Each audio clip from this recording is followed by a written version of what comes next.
Magic Cafe have any of the acts ever been booed at the Get Together? Well, the one that I remember was this Disco Duck at the matinee. Actually, I wasn't even in the building at the time, and I think that was a good thing. But Mike was there. Go ahead and tell us about Disco Duck. There was a song, very popular novelty song called Disco Duck. Very irritating song. And this puppeteer decided that was a great piece of music that he could do a puppet show to. So he had a duck, and it sang Disco Duck to the thing. And it was a very irritating act to a very irritating song. And I believe he was booed, and but he was certainly not the worst act.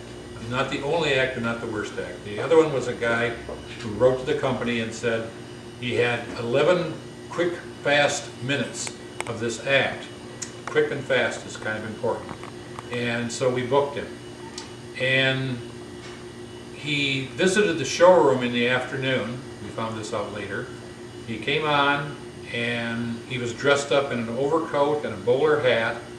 And his first 10 minutes of the act were he produced silks that he had purchased that afternoon in the showroom. There was not a whole lot of rehearsal in this act. And he showed both sides. Yeah, well, typical, yeah, do some show both sides. All these beautiful rice silks. And then every time anybody would heckle or make a noise, he would take out a tea bag and throw the tea bag out into the audience. And then we had an organist at that time, Wilma Wrench, and she supposedly missed a music cue, and he gave her a tea bag that was probably 12 inches by 12 inches. Supposed to be a very funny gag. And then he asked Duke Stern, who was the MC, to come on out here and spend a little time with these folks so he could go back and get the rest of his props. As it turns out, he had like 2 or 3 more tables of stuff behind the curtain, which he brought out one table, and Duke in the meantime came backstage and said, "What am I going to do?" And they said, "Why don't you walk out there and talk to him, and we'll close the curtains." And that's the only act we ever closed the curtains on, another getting the hook and so forth in vaudeville. But that was probably the worst act ever to appear on the Get Together, easily. Weirdo was a guy from the Carolinas, loved magic, and he talked Percy into appearing on one of the Get Together shows. And we didn't know exactly what we were going to get. But when the curtain opened, there was a semicircle of tables. Each table had one magic prop on it. So there were probably 10 or 12 tables on stage. And Weirdo would go to this table, do the trick, and then it would eventually get taken off, and he would go to this table and do this. So he knew how many tricks he was going to do because of how many tables and how many tricks he was going to do, which was strange enough to begin with. The final trick, however, was going to be a levitation trick.